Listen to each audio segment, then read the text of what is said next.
tell you something. Things was happening. People were getting delivered. They came to church to get delivered. They didn't come to church just to become a church, brother wrong. They came and they got something. That's why you see no transformation when people walk out the door, because ain't nothing happened. And we got to start allowing things to happen in our churches, so that people, when they walk out the door, they don't be the same. They whole mind and heart it be a transformation in the spirit.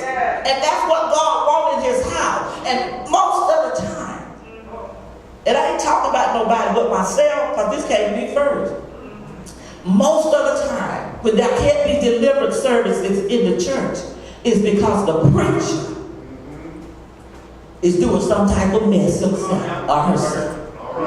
I'm telling you, a bird of a feather, they flock together. Monkey see, monkey do. This wasn't even in my message, but at any rate, but it's the truth. It's the truth.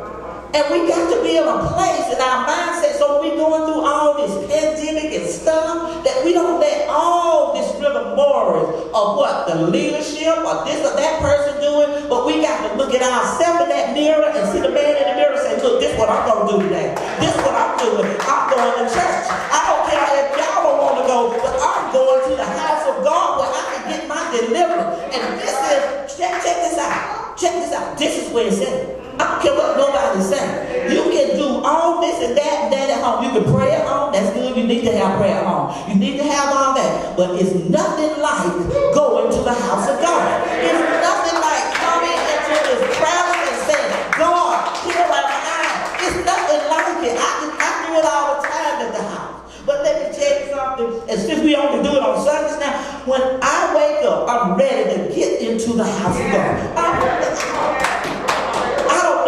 But I'm ready to get him. And this is how Philip was. He went down to Samaria and done the work of an evangelist. Done what God told him to do. And as he met that man Simon, he didn't get in click with him and say, you know, we can make money off of this too. Simon already offered, we can make money off of this. Philip wasn't like that. He was a true man of God. And this is where we get something twisted. We feel like because we do a certain thing, ain't nobody saved. Can't nobody live like that. Yes, they can. Don't let that get in your mind for a person to tell you that a person cannot live right. Yes, you can. Look, this is a prime example. When I was a sinner, guess what I did? I sinned. And I did it hard too. Ain't nobody, when we say when we party hard. And when we got low down and dirty, we got low down and dirty. We had got low down and dirty. Not when you was a sinner. And honey, I'm telling you, and people say, well, I didn't enjoy it when I was a sinner. I did. Because that's what I was. Sinners to enjoy what sinners do. Now tell me this, how come we can come over here in God and we can't live all the way? But we can live and sin all the way. That's why you can't get it twisted when they start calling you holding them down. You think you better than everybody. Don't worry about it. Tell them, yes, I raised my hand, holding it down. That's what you got to do. Because we got to be certain of this very thing, who we are in God. So I'm going to get to what leave in a minute, but I'm walking through the text. Because I'm walking through life. And we must be mindful to walk through life because it's us. And see, we can't shine the light on somebody until we shine it on us. And when we see what type of sinner we are, and we see other folks out there still, oh, Lord. I ain't gonna judge it, but I'm so glad that he brought me out of darkness into this marvelous light. Because when God brings us into the light of his word, you don't want to see it no more. People say, you don't want to see it no more, or Minister Harry, because you're too old. I told y'all that the last time. No, I'm not. That's right. People older than me doing all kinds of stuff. Even if they have to hop and do it. They have to be on the cave and do it. They still doing it. You know what? You got to walk this thing. So we find Philip. He continued his journey. Let Simon know you came by. But as he went on the journey, he found out that the Lord would have a message for him. This key. God got a message for us today. He spoke to Philip and told him to go to Gaza. Philip didn't know that Ethiopian eunuch was going to be sitting in that chariot. Yeah. He did not know that. Amen. He didn't know it. But he was obedient to God. Amen. And this is what God requires of us, our obedience. Amen. He was obedient and on his way. He ran up on, as the young folks say, he pulled up on. Y'all know how they said, I pulled up on. Yeah. He pulled up on an Ethiopian eunuch, sitting in a chariot. Guess what the Ethiopian eunuch was doing? Reading the scripture, worshiping God. I'm telling you, this thing is good. I don't know about you, because this is my life. I'm like the Ethiopian eunuch. He was sitting up in that chariot, and he would read the scripture from Isaiah. Philip, the preacher, said, you understand what you read?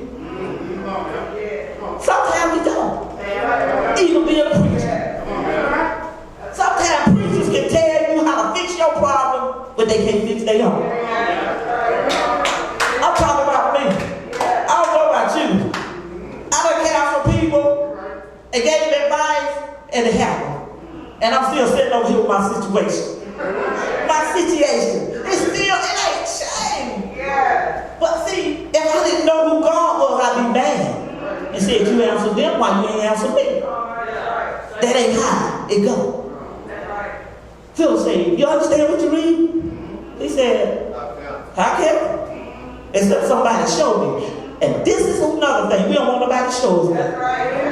Yeah. How can I show you if you know everything? Yeah. Show me the way. Yeah. Show me where I'm wrong at.